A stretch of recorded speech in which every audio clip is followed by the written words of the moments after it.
Hey sir, I'm Chinky Balmuntin from BSED Math 3A, and we are the Group 3. Today, we were going to tackle about the Alexandrian School, Euclid, Chapter 4. So, ito po yung picture ni Euclid. Yung itsura niya, ganyan. So, the Alexandrian School, sometimes called Euclid of Alexandria, to distinguish him from Euclid of Megara. He was a Greek mathematician. He often referred to as the founder of geometry or the father of geometry. He was active in Alexandria during the reign of Ptolemy, or let's say Claudius Ptolemy. He lived a lot of his life in Alexandria, Egypt, and he developed many mathematical theories. He is most famous for his work in geometry, inventing many of the ways we conceive of space, time, and shapes. Euclid's most well-known collection of works, called Elements, outlines some of the most fundamental principles of geometry. Uh, Euclid divided his books, which is the Elements, into 13 chapters, each called, uh, he titled it Book 1 to Book 13. These books influenced the whole world's understanding of geometry for generations to come. He also deduced the Euclidean geometry from the small set of axioms. He also wrote works about perspective, conic sections, plane geometry, number theory, and rigor. And here are some Euclid's contributions in the field of mathematics. So, ito na yun, yung contribution niya. Axiom and postulate.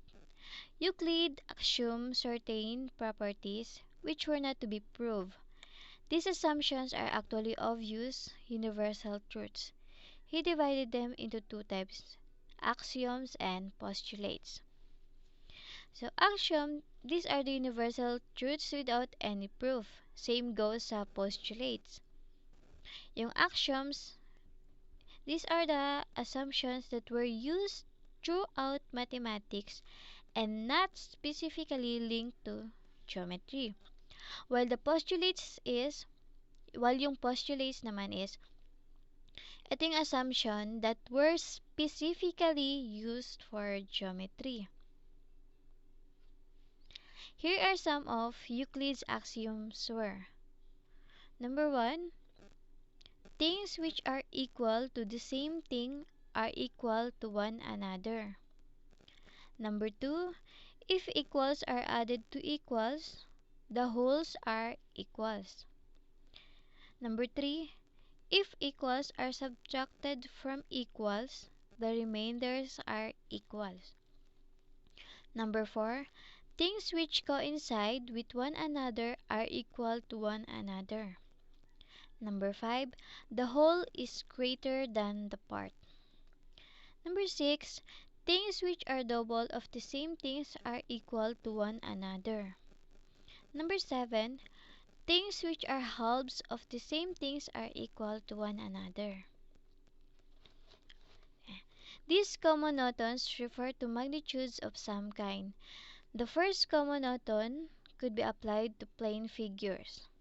For example, if an area of a triangle equals the area of rectangle, and the area of rectangle equals the area of a square, then the area of triangles also equals to the area of the square. That's it. Magnitudes of the same kind can be compared and added, but magnitudes of different kinds cannot be compared. For example, a line cannot be added to a rectangle, nor can an angle compared to a pentagon. The fourth axiom given above seems to say that if two things are ident- identical, that is, or they are the same, then they are equal. In other words, everything equals itself. It is the justification of the principle of superposition. Axiom 5 gives us the definition of greater than. So, if quantity B is part of another quantity A, then A can be written as the sum of B and some third quantity C. Symbolically, quantity A is greater than quantity B. Means that there is some C. So there is some C such A is equals to B plus C. Okay.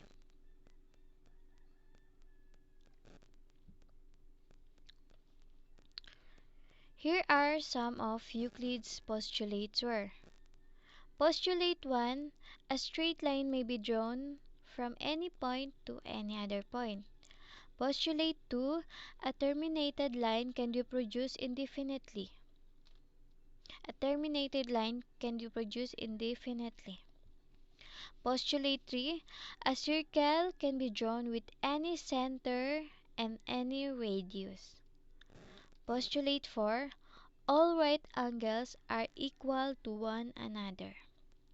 Postulate 5, if a straight line falling on two straight lines makes the interior angles on the same side of it taken together less than two right angles, then the two straight lines, if produced indefinitely, meet on that side on which the sum of angles is less than two right angles. Postulate 5 is better known as Euclid parallel postulate, and it has become one of the most famous and controversial statements in mathematical history. So here are some of photos.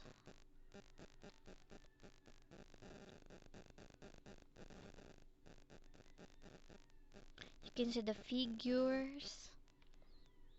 So the two equivalent versions of Euclid's fifth postulates are, uh, the first is, for every line 1 and for every point P not lying on 1, there exists a unique line M passing through P and parallel to L.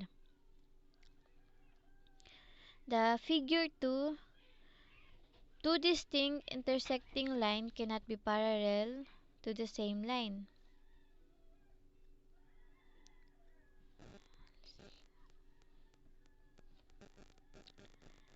And Euclid's definitions. The first book of Elements open up with a list of 23 definitions. A few of them are given below. 1. A point is that which has no part. 2. A line is breadth less length. 3. The ends of a line are points. 4. A straight line is a line which lies evenly with the point on itself. 5. A surface is that which has length and breadth only. 6. The edges of a surface are lines. 7. A plane surface is a surface which lies evenly with the straight line on itself. Euclid began in Book 1 with 23 definitions, such as a point is that which has no part, and a line is a length without breadth. Five unproved assumptions that Euclid called postulates, now known as axioms, and 5 further unproved assumptions that he called common notions. Book 1 then proves elementary theorems about triangles and parallelograms, and, ends with a Pythagorean theorem. The subject of Book 2 has been called geometric algebra because it states algebraic identities as theorems about equivalent geometric figures.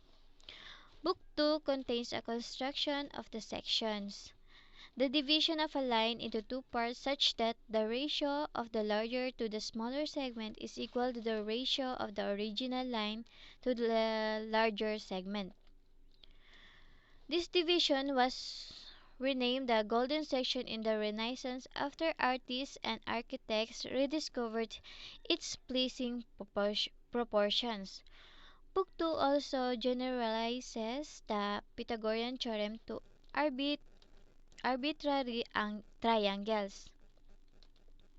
Uh, the book 2 generalized the Pythagorean theorem to arbitrary triangles, a result that is equivalent to the law of cosines.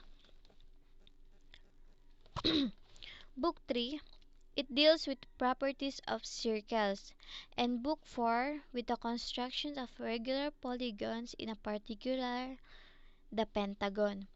Book 5 shifts from plane geometry to expound a general theory of ratios and proportion that is attributed by Proclus, along with the Book 7 to Exodus of Nidus. While Book 5 can be read independently of the rest of the elements, its solution to the problem of incommensurables or irrational numbers is essential to later books. In addition, it formed the foundation for a geometric theory of numbers until an analytic theory developed in the late 19th century. Book 6 applies this theory of ratios to the plane geometry, mainly triangles and parallelograms, culminating in the application of areas, a procedure for solving quadratic problems by geometric means.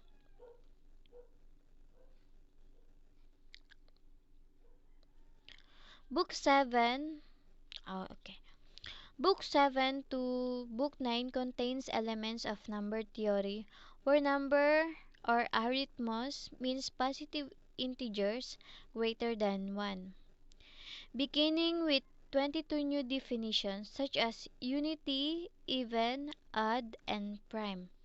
These books develop various properties of the positive integers. Book 7 describes a method, Antanaresis, now known as the Euclidean algorithm, for finding the greatest common divisor of two or more numbers. Book 8 examines numbers in continued proportion, now known as geometric sequences, such as ax, ax squared, ax cubed, and ax fourth, and so forth. Book 9 proves that there are an infinite number of primes. According to Proclus, Book 10 and Book 13 incorporate the work of Pythagorean Theaetetus. Book 10, which comprises roughly one-fourth of the elements, seem disproportionate to the importance of its classification of incommensurable lines and areas, although study of this book would inspire Johannes Kepler in his search for cosmological model.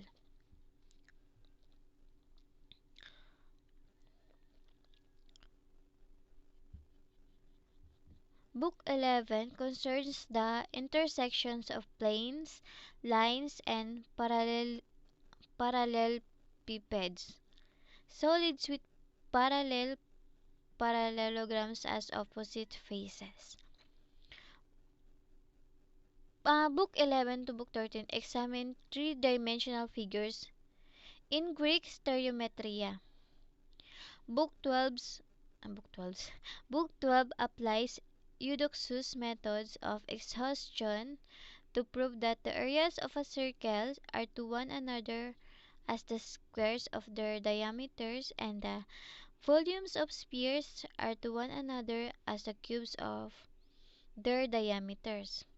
Book 13 culminates with the construction of five regular Platonic solids, which is the pyramid, cube, octahedron, dodecahedron, icosahedrons, in a given sphere as displayed in animation.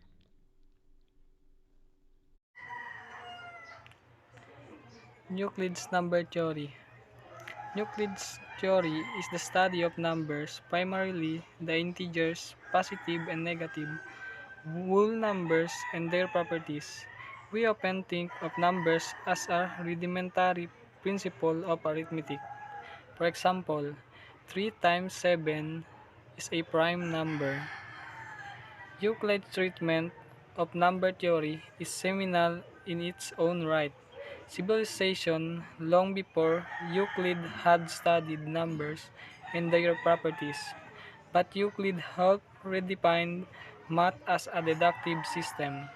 Since then, the number theory has been weaved into a much wider study by the hands of many preeminent mathematicians. For example, 2 times 3 times 5 is equals to 30, and 30 plus 1 is equals to 31, a prime number, a process which can be repeated indefinitely. Euclid's divisibility of properties. An integer b is said to be divisible by an integer a is not equal to 0.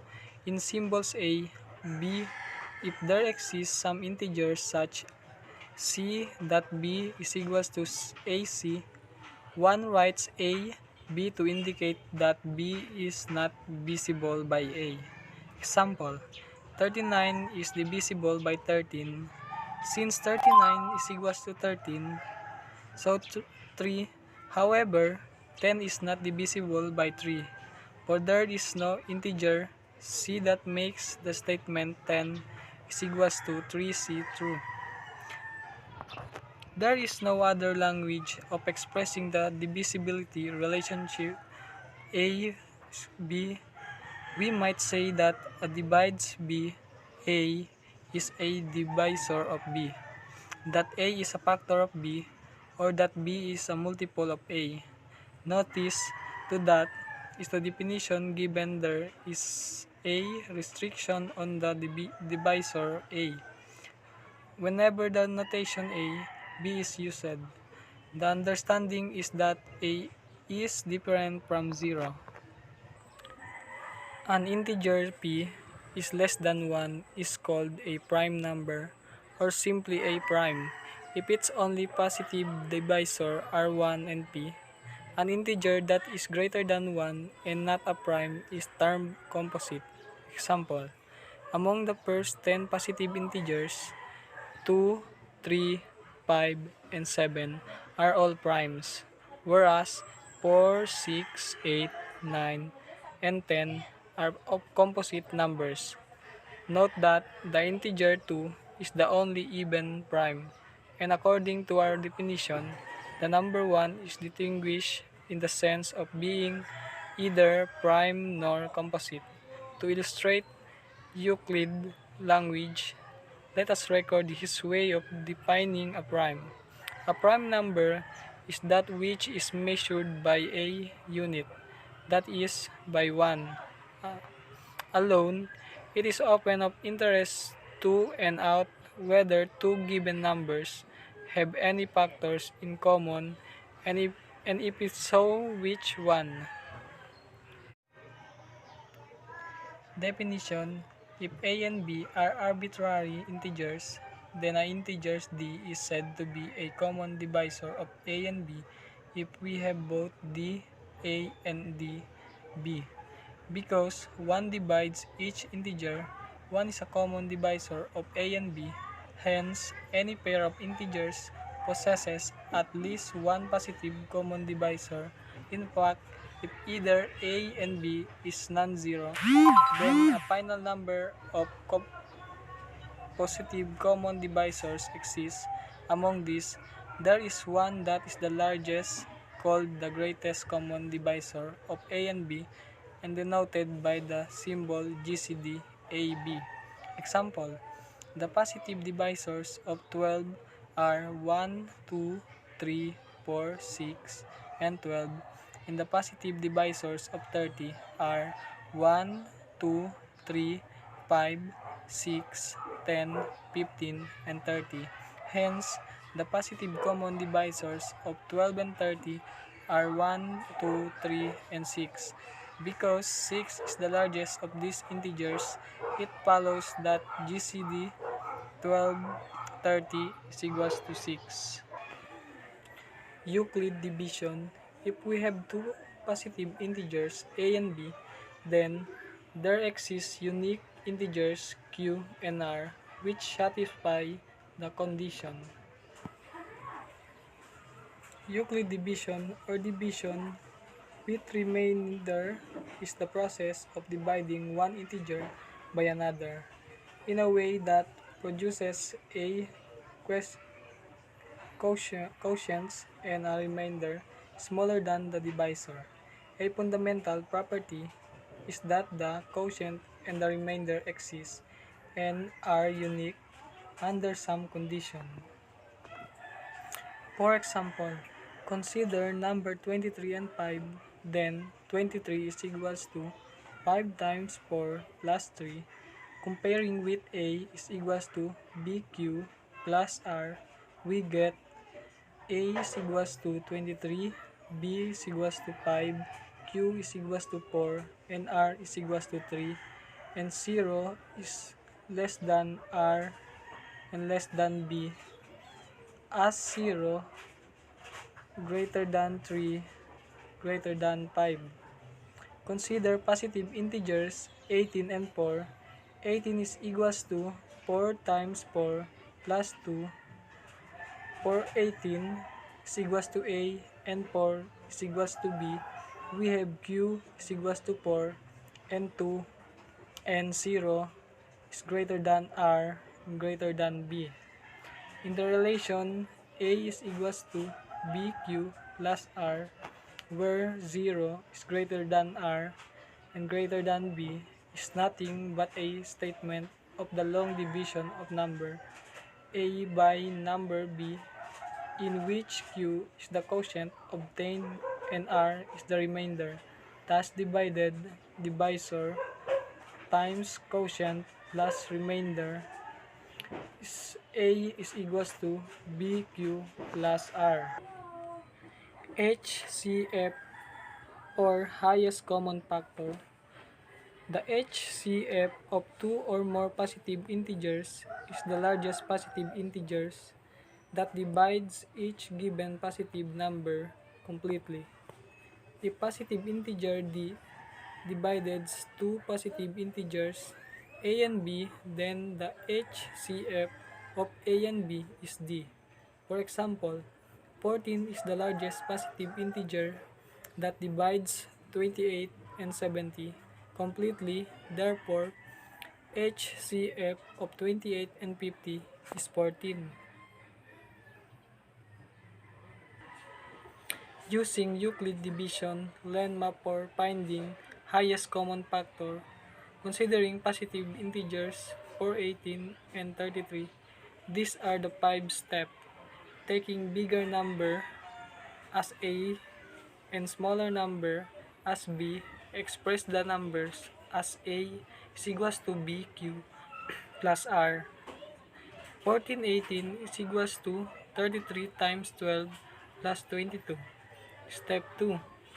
Now taking the divisor 33 and remainder 22, to apply the Euclid division algorithm to get 33 is equals to 22 times 1 plus 11, expressing as A is equals to BQ plus R. Step 3.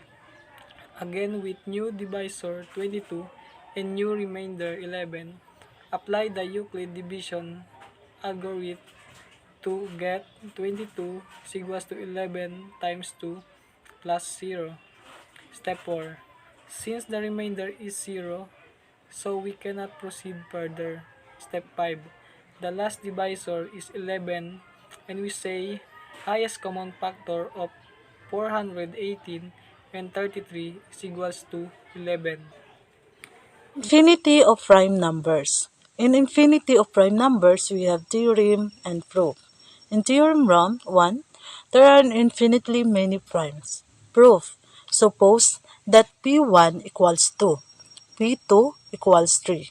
PR are all the primes. Let P equals P1, P2, PR plus 1, and let P be a prime dividing P.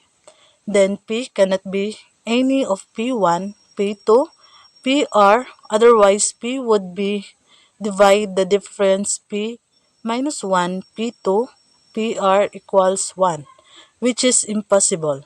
So this prime P is still another prime, and P1, P2, PR would not be all the primes. Theorem 2. There are more primes than found in any finite list of primes. Proof. Call the primes in our finite list P1, P2, PR. Let P be any common multiple of these primes plus 1. For example, P equals P1, P2, and PR. Let it plus 1. Now, P is either prime or it is not. If it is a prime, then P is a prime that was not in our list. If P is not prime, then it is divisible by some prime. Call it P. Notice P cannot be any of P1 and P2, PR, otherwise P would divide 1, which is impossible. So this prime, P is some prime that was not in our original list. Either way, the original list was incomplete. For example, 2 plus 1 equals 3. 3 is a prime. 2 times 3 plus 1 equals 7. 7 is a prime. 2 times 3 times 5 plus 1 equals 31. So 31 is a prime. 2 times 3 times 5 times 7 plus 1 equals 211. 211 is a prime. 2 times 3 times 5 times 7 times 11 plus 1 equals 2311. So 2311 is a prime. So this is the example of infinity of prime numbers. So now we proceed to Euclidean algorithm.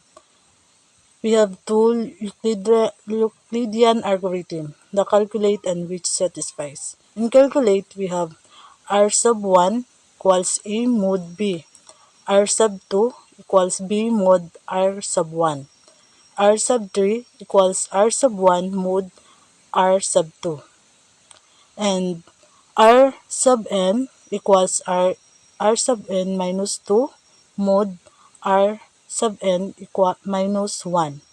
R sub n plus 1 equals R sub n minus 1 mod R sub n equals 0, in which satisfies we have A equals Q sub 1, B plus R sub 1, B equals Q sub 2, R sub 1 plus R sub 2, R sub 1 equals Q sub 3, R sub 2 plus R sub 3, and R sub n minus 2 equals Q sub n, R sub n minus 1 plus R sub n. R sub n minus 1 equals Q sub n plus 1 R sub n plus 0. D equals GCD A and B equals R sub n. The Euclidean algorithm for finding GCD AB is as follows. If A equals 0, then GCD AB equals B. Since the GCD 0 and B equals B, and we can stop.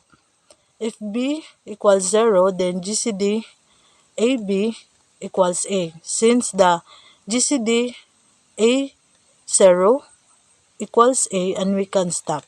Write A in quotient remainder form A equals BQ plus R. Find GCD-BR using the Euclidean algorithm since GCD-AB equals GCD-BR. Example, find the GCD of 270 and 192. A equals 270 and B equals 192. A is not equal to 0. B is not equal to 0. Use long division to find that 270 divided by 192 equals 1 with a remainder of 78. We can write this as 270 equals 192 times 1 plus 78. Find the GCD of 192 and 78. Since GCD is 270 and 192 equals GCD is 192 and 78. A equals 192, B equals 78. A equals is not equal to 0 and B is not equal to 0. Use long division to find that 192 divided by 78 equals 2. With a remainder of 36, we can write this is 192 equals 78 times 2 plus 36. Now, find GCD 78 and 36. Since GCD 192 and 78 equals GCD 78 and 36. A equals 78, B equals 36. A is not equal to 0. Use long division to find that 78 and 36 equals 2 with a remainder of 6. We can write this as 78 equals 36 times 2 plus 6. Find GCD 36 and 6 since GCD 78 and 36 equals GCD is 36 and 6. A equals 36, B equals 6. A is not equal to 0 and B is not equal to 0. Use long division to find that 36 divided by 6 is equal 6 with a remainder of 0. We can write this as 36 equals 6 times 6 plus 0. Find GCD 6 and 0. Since GCD 36 and 6 equals GCD 6 and 0. A equals 6 and B equals 0. A is not equal to 0 and B is not equal and B is 0. GCD is 6 and 0 equals 6. So we have shown GCD 270 and 192 equals GCD 192 and 78 equals GCD 78 and 36 and equals GCD 36 and 6 equals GCD 6 and 0 equals 6. GCD 270 and 192 equals 6.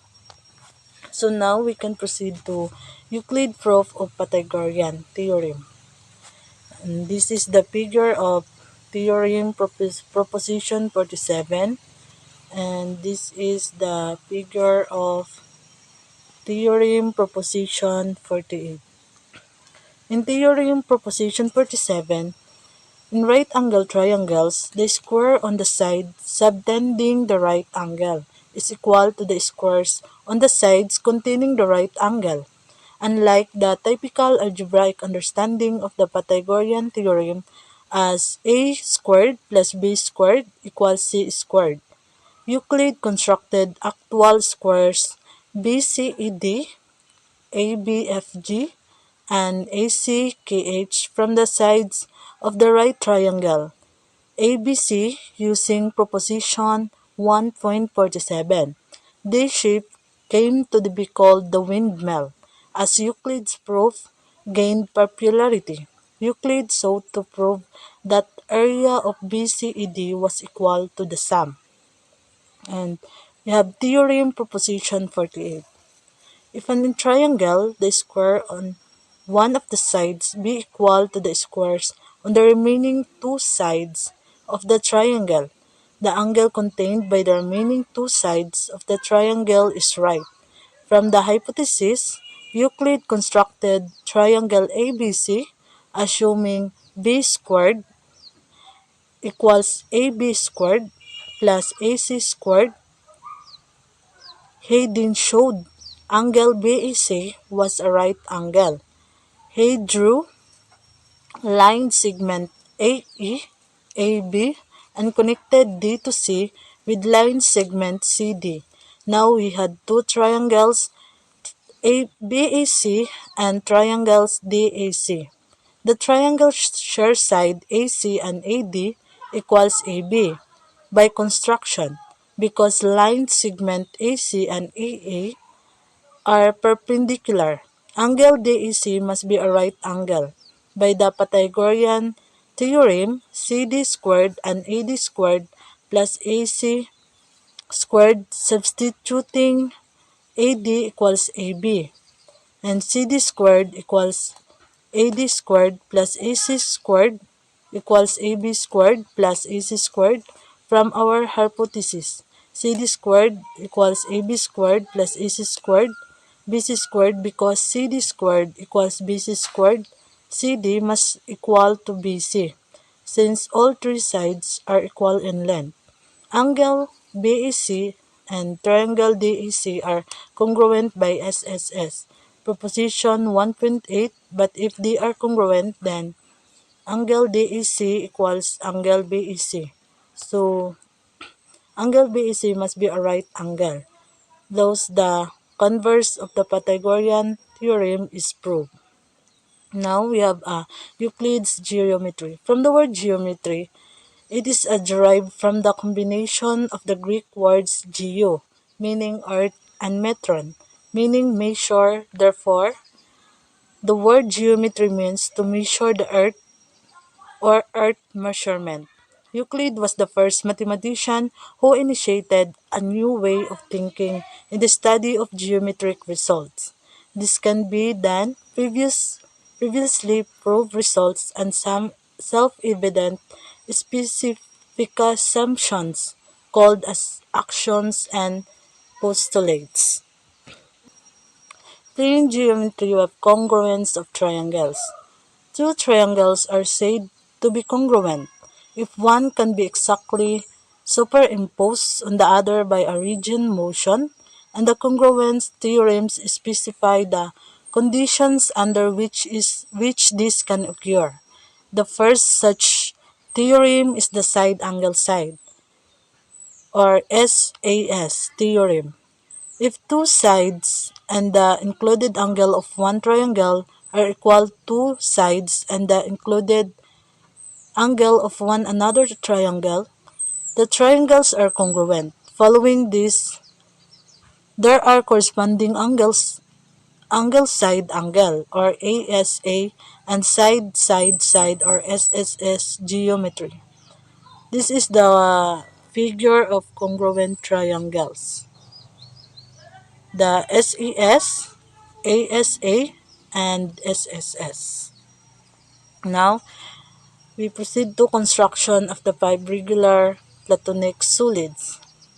The five Platonic solids are tetrahedron, cube, octahedron, dodecahedron, and icosahedron. Euclid optics. In optics, Euclid's textbook, called the Optics, set the precedent. Euclid postulated visual rays to be straight lines, and he defined the apparent size of an object of items in the angle formed by the rays thrown from the top of the bottom of the object of the observer's eyes. He then proved, for example, that nearer objects appear larger and appears to move faster, and showed how to measure the height of the distant object from the shadows of reflected image, and so on. According to Euclid, the eye sees objects that are within its visual cone. The visual cone is made up of straight lines or visual rays extending outward from the eye. These visual rays are discrete, but we perceive a continuous image because our eyes and those are visual rays move very quickly. Yes, this is the figure of Euclid optic 23. So now we proceed to Euclid's catoptrics. Catoptrics is a part of the mathematical theory that involves mirrors, mirrors that are plane, spherical, or concave mirrors. Theorems were written by Euclid that explain the reflectiveness of light of things like mirrors. This is the figure of Euclid catoptrics. This is the mirror and ocular mirror principle. So now we proceed to Euclid's phenomena. It is belong to a branch of an ancient mathematical sciences that Greeks called spheirics, whose purpose was to explain the geometry of the celestial sphere and its circles as well as the consequences of that geometry for observes on a spherical earth located at the center of the celestial sphere. Euclid's data. Data. Data is a work by Euclid. It deals with the nature and implication of given information in geometrical problems. The subject matter is closely related to the first four books of Euclid's Elements. And that's all. Thank you.